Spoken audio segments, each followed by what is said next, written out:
Além do próprio Colo-Colo, campeão chileno, estavam o Municipal do Peru, Emelec do Equador, El Litoral da Bolívia, Nacional do Uruguai, River Plate da Argentina e o Vasco da Gama. A base da seleção brasileira. No sistema de pontos corridos, todos contra todos, o Vasco venceu os 4 primeiros jogos e empatou com o Colo-Colo. Na última partida, empate em 0-0 com o River Plate, chamado de A Máquina, e que tinha em campo um certo Di Stefano. Como mostra o jornal, a máquina foi o Vasco, campeão invicto, o Expresso da Vitória, um time de um trio poderoso, Emi, Danilo e Jorge. O pesquisador chileno garante que um jornalista francês que assistiu ao torneio levou a ideia que seria a inspiração para a criação da Liga dos Campeões da Europa. A ideia, nascida no Chile, ressurgiu na América do Sul em 1960, com o nome de Copa Libertadores da América. Então, alguns dos principais jornalistas esportivos da França propuseram a criação de um torneio que reunisse os campeões nacionais da Europa. O único desses jornalistas ainda vivo mora aqui nesse prédio. Jacques Ferrand trabalhava no L'Équipe, principal publicação esportiva francesa. Aos 95 anos, lembra de cada um dos primeiros passos que conduziram à criação da Liga dos Campeões da Europa. Gabriel Hanot.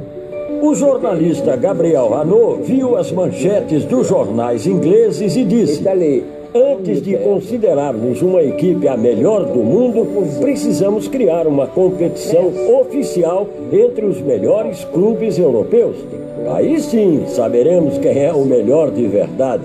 Que permettrait vraiment de dire ce club est le meilleur puisqu'il a gagné.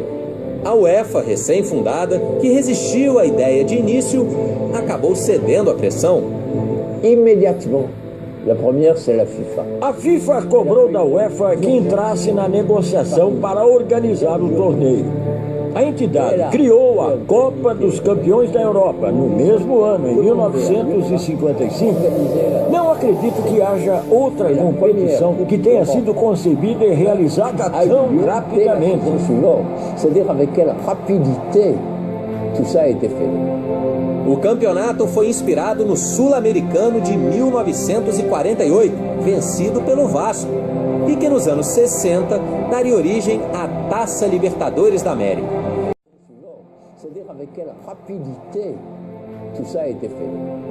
O campeonato foi inspirado no Sul-Americano de 1948, vencido pelo Vasco, e que nos anos 60 daria origem à Taça Libertadores da América. Como que a Europa, que se pretendia estar sempre à frente do resto do mundo, não era capaz de organizar um torneio nos moldes do campeonato sul-americano? Precisavam nos seguir esse exemplo.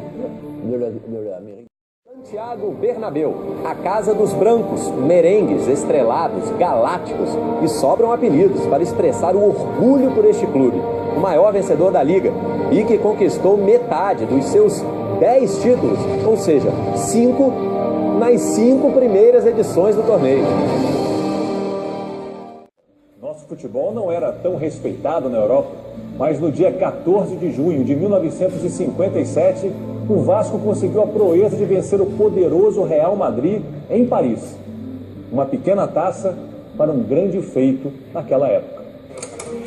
Manchete do jornal o Globo: campeão em Paris. A taça do torneio de Paris. O Vasco venceu o Racing Clube da França por 2-1. E na final, 4-3 no Real Madrid. Essas imagens, enfrentar o Real era um acontecimento. Simplesmente enfrentar o maior time do mundo, o campeão da Europa. Àquela altura, o Real tinha acabado de conquistar o segundo de 5 títulos europeus consecutivos. Dario lembra que todos estavam ansiosos para enfrentar Di Stefano, o argentino naturalizado espanhol. Vavá, que depois seria um dos titulares das Copas de 58 e 62, foi o melhor em campo. Fez o gol da virada. Apelidado de Peito de Aço, tornou-se um dos grandes personagens da história do clube. Até a revista do Real Madrid deu destaque à partida. 2 páginas. O Vasco ficou para trás. E na semana seguinte, outra vitória incrível. Foi manchete. 7-2 no Barcelona. O Vasco mostrou ao mundo o que era o verdadeiro futebol brasileiro, e isso viria a ser ratificado um ano depois na Copa da Suécia. Mas é isso, tem história. Se for lembrar um pouquinho, poxa, e é bom. 14 de junho de 1957. O dia em que a Europa descobriu que Vasco da Gama era algo mais do que o nome de um antigo navegador português.